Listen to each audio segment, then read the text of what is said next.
Hi, Dave again from Styrene Replicas with first update on the build of the 66 Nova Pro Street.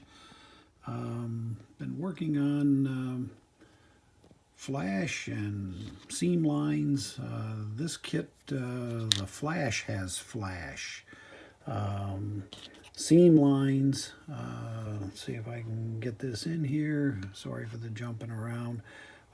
Seam line all the way around the seat, up the back, taking all that out on another one. I'll show you that in a minute. Another thing, there's the back of the seat, and lo and behold, there's a television built in the back, some type of display, and I doubt seriously in 1966 if that would have been there. So working on the other seat, this is the, if I can get it here, there we go. This is the back of the other seat. I've totally removed that screen so that that will not show on the seat. There we go. Removed the seam line off the edge all the way around, including on the front. There's a little white speck there that's just part of the plastic at this point. That'll go away when I prime it. Over here, same thing. All that seam line is gone on the side. Another really surprising thing, this is the front fender, the right front fender. I've already removed the seam line that was there. Wasn't too bad on this side. The seam line did continue somewhere up through. There was nothing down in here. It must have gone up the drip rail here and down, but then right in here it came out, and I'll show you that on the other side. I removed all of that. The rear, right rear trunk lid area, fender area, had a seam line running all the way down here, and that seam line, I don't know if I'm going to be able to get it here. Let me see if I can get this up on something here. That seam line ran right in here, and you might be able to see it on this side. And I guess it's, yeah, there it is.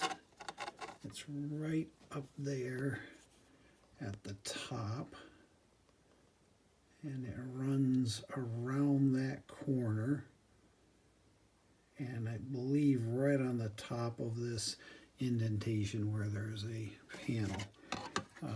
But on the other side here, I can get to this back here, there we go.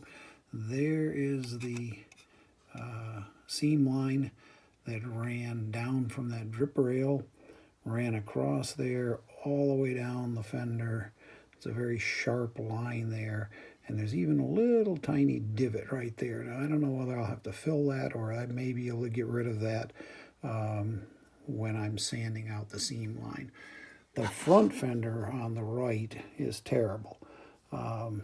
This area right here, that is a seam line running all, it's not just a seam line, it's like the mold was not, like it was shifted, because it goes all the way along, and then you can see the seam line going up, and then it disappears into that drip rail.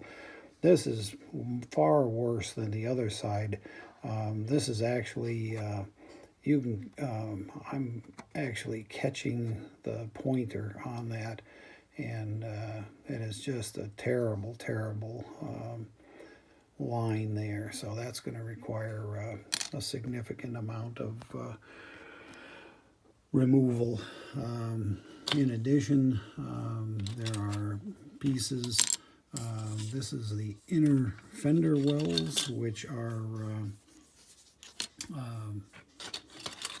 supposedly aluminum, and show you here in a second. Here are the two of them side by side, and you'll see the one on the right. Let's see if I can get this. There we go. The one on the right had all of these injector pins all over in here, and this one I've taken them out, and hopefully those will disappear once I prime it. I'm actually going to shoot a coat of primer on now to make sure that that's all disappearing. But these in here, you can see there's 3 on each side, and those would show, although this is the wheel well portion, this is the actual portion that would be facing the engine compartment. But if you look up in the wheel well, you're going to see all of those very nice ejector pin marks. The rest of the thing has not been, the rest of the kit has not been that bad with injector pins. The frame underneath, I really didn't find any down under there. However, flash is, like I say, the flash has flash. I've been cleaning every edge.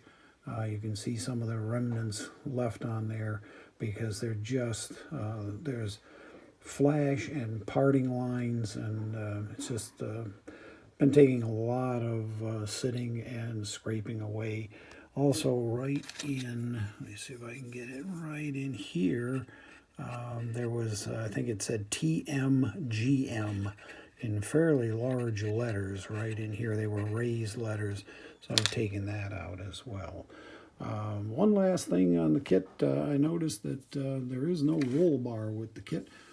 I also have a 67 I think it's a Chevelle, yeah, a 67 Chevelle Pro Street, and it came with a full roll cage inside. This one had nothing, so I'm going to fabricate a roll bar for the inside of this one. So for now, that's the end of update number 2. This is Dave at Styrene Replicas. Take care.